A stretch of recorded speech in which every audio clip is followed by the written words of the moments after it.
We returned to Missouri to sell our van. It turned out to be a good opportunity for reflection, so we thought we'd share some of our insights with you. Look at our beautiful van. We're going to destroy it.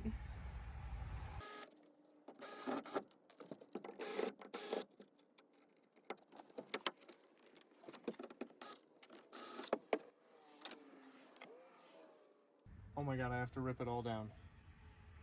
Because the insulation's up there.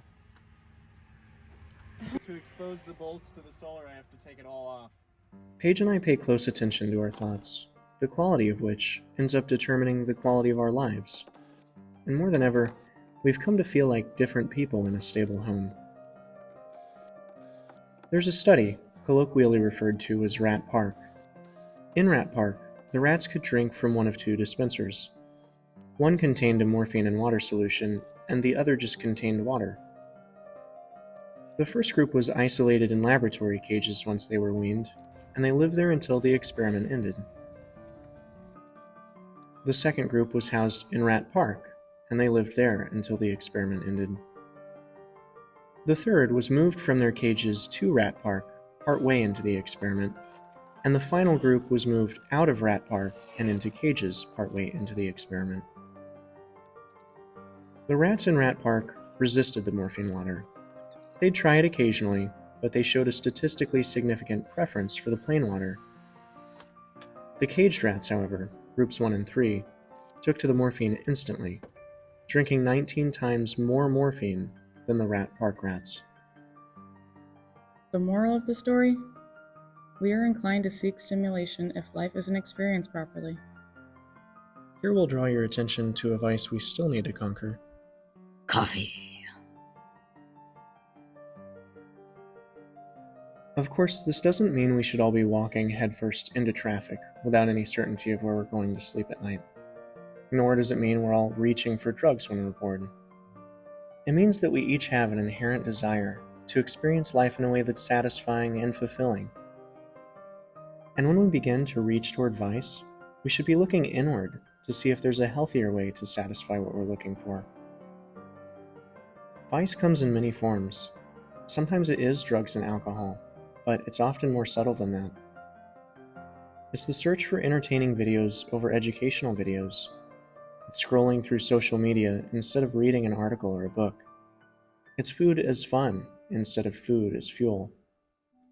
What's interesting about the walk is we aren't as likely to reach out for these things as we are when we're living conventionally. It's as if some basic need is getting met inadvertently through the journey.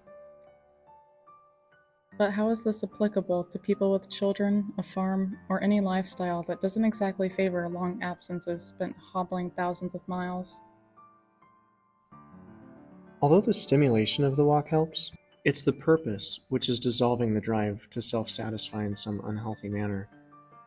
The walk forces us into setting goals, and goals are often difficult to attain when there's an easy out or some kind of pleasure around the corner.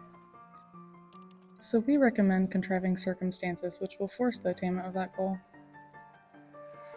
We met a man on the walk who was intent on losing weight, and he had told the people he trusted to hold him accountable that if he didn't lose at least 1 pound a week for a total of 15 pounds, he would give his truck to a convicted felon. Now this is a bit of an extreme example, but the point is, if you really want to accomplish something, if you really want to pull away from vice, don't trust yourself. Create a circumstance that doesn't allow failure as an option. For a while now, whenever I've started an adventure, I've made it nearly impossible to turn around. This all started in the Rockies. After I had already gotten rid of all of my possessions, I was dropped off more than 11 hours from home.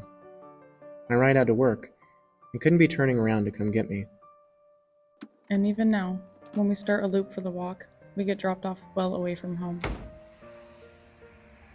Got it.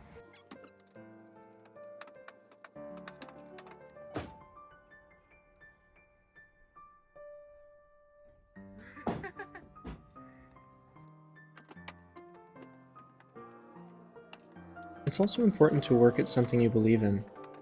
It's easy to let time disappear into the bottomless pit of temporary enjoyment. But at the end of several hours of show binging, gaming, or social media scrolling, you probably notice that feeling of emptiness is still there. Rest, entertainment, and relaxation have variable degrees to which they satisfy you. It's like food. When we've been walking all day and have been waiting to eat, junk food feels more deserved and tastes better for it.